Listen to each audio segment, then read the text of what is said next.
Your group, together with others, has contributed to identifying numerous altered metabolic pathways in mast.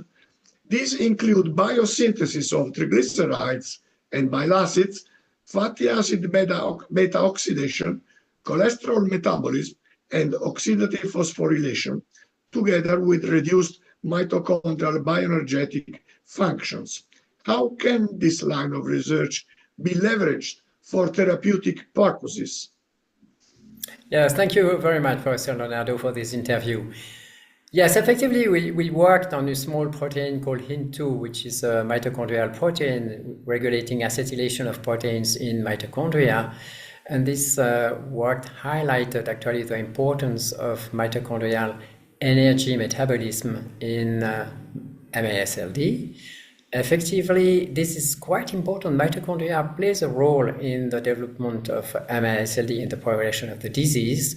Currently, there is no drug for this indication, but there are certain molecules in development, particularly on copper, meaning that actually you will burn energy, but you will not,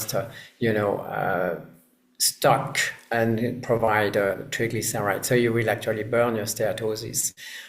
So we'll see how things evolve, but certainly mitochondria is an important target in metabolic liver disease, not only in MASLD, but as you know, also in alcohol liver disease. Second question. In clinical practice, biomarkers of liver fibrosis, such as FIB4 and liver stiffness measurement, are commonly used to gauge liver fibrosis non-invasively. Are these biomarkers affected by age, sex, and concurrent type 2 diabetes? Yes, okay, this is a very important question. So there is many non-invasive biomarkers which have been developed and scores which have been developed in the last years, essentially to do better than a biopsy and to avoid all the caveats of a liver biopsy. So FIB4 has been probably the most studied and investigated. So in FIB4, there is age. So age is playing a role, and there are proposals to use different cutoffs based on age, because clearly you need times to put fibrosis in your liver, so age plays a role. But if you measure FIB4 as a 94-year-old gentleman or in a 19-year-old diabetics, the probability to really capture the accuracy of the test is completely different. So it's very important always to know in which context these NITs are used, because it's really depending if you work in a tertiary center, if you work in a diabetics clinic, or if you work in primary care. So FIB4 is good because it's quite good to exclude fibrosis. So it has a good negative predictive value. So as a GP, you can use FIB4 and say, okay, right now this patient has no fibrosis. We'll repeat the FIB4 in 2 or 3 years and see how things changes. And if it's elevated, you will need a second test, as proposed by the EASL guidelines and others, to confirm that there is effectively probability of fibrosis in this patient, and then you refer to a hepatology clinic. So FIB4 is a good test, but it's affected by age. It's also probably different between men and women. There is less literature about that. And certainly it has been not really criticized, but said that you need to be careful using it in diabetics because they are often young patients. Question number 3.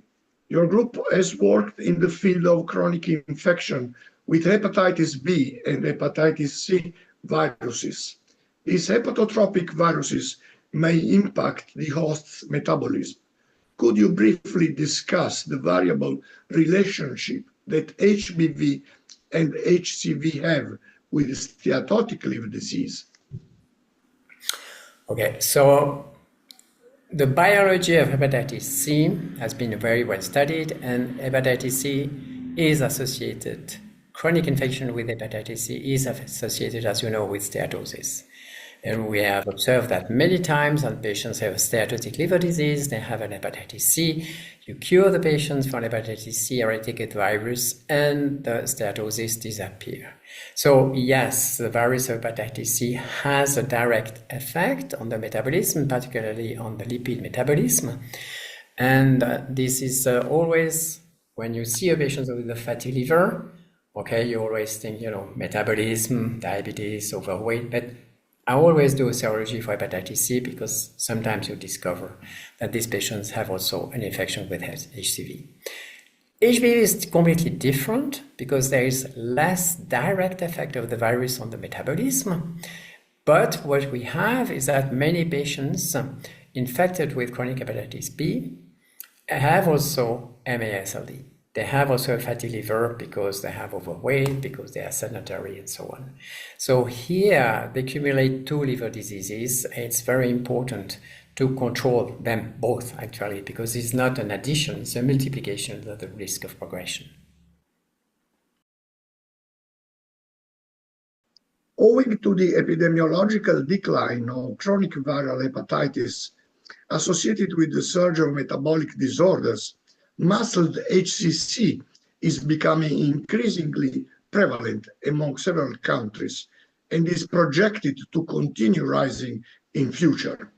With this evolving scenario, should muzzled subjects be surveyed for achieving early HCC diagnosis? That's an excellent question. This is a very important topic in the field. We all observe more and more HCC linked to MASLD. And we know that these patients may develop hepatocellular carcinoma in a fibrotic stage, but not yet in a cirrhotic stage. So this is opening really discussion regarding who to screen. So we should include in a surveillance program all cirrhotics. That's very clear. No discussion about that. If the patient has cirrhosis, has to be in a surveillance program. Even if the FibroScan improve, you have to keep this patient in a surveillance program. Okay, now we have these patients. Biopsy showed F3, you have a FibroScan of 9.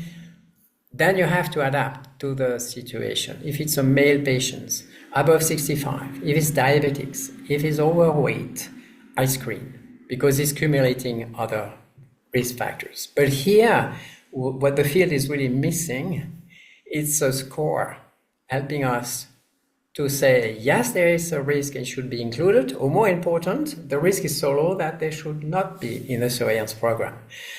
PNPLA3 has been proposed as one of these tools. There is a paper by Quentin HT years ago saying that, if you don't have the polymorphism in PNPLA3, you may probably not survey this kind of patients. But there is no confirmation at this point. But it's really an open question. And here I'm going by accumulation of risk factors, as I said. Question number 5. A recent study by your group has found that the usage of statins is associated with improved survival after liver transplantation. How can these findings be explained mechanistically? Yes, this is mostly the work of the late Jaime Bosch with Jordi, and they really studied clinically, but also in animal models, the importance of statin in cirrhosis and on the risk of hepatocellular carcinoma. So there's a lot of data on statins reducing the risk of hepatocellular carcinoma.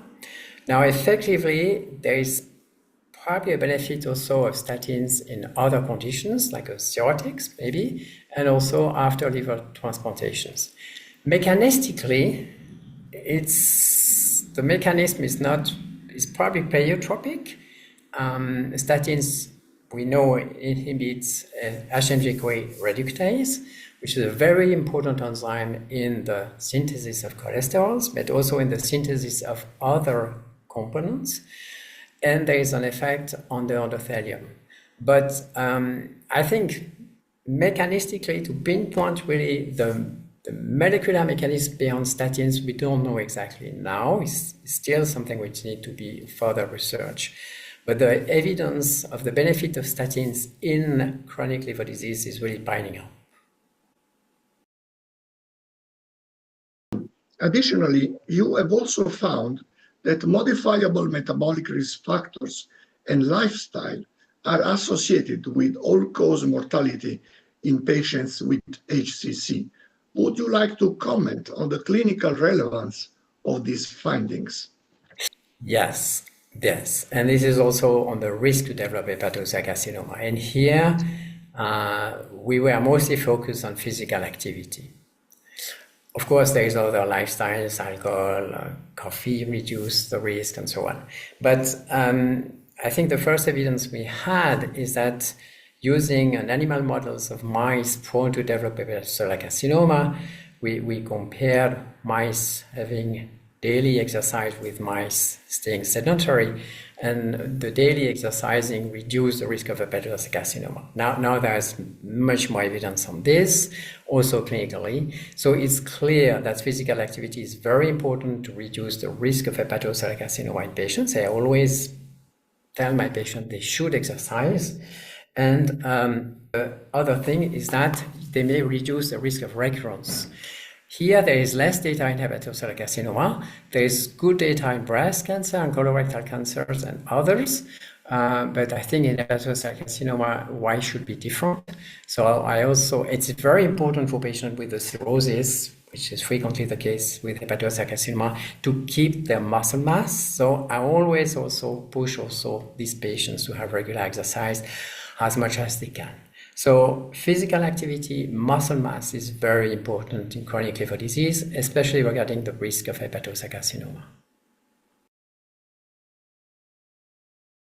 The final question has little to do with the clinical practice, is more focused on the publication arena.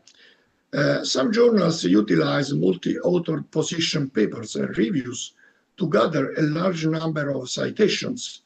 Do you feel this to be a valuable strategy to boost a journal's impact factor? I think the best strategy to boost the impact factor is to have good papers. And let me say also that impact factor is not everything. You have also downloads, how many times, it's not only citations. So the quality of a journal are different measures. So impact factor is one of them. And it's always important to have original publications contributed to the field. And if it's a review, which is a duplication of a review which has been published 6 months ago in another journal, doesn't help. If it's a review with a new angle, bringing originality, helping people in the field to gather where we are on these questions, this is very important, yes. So this is, I think, the art of the editors, to find where to have good reviews for a journal and to find the right authors to write them. But they're saying this is the key. The quality of the papers make the difference.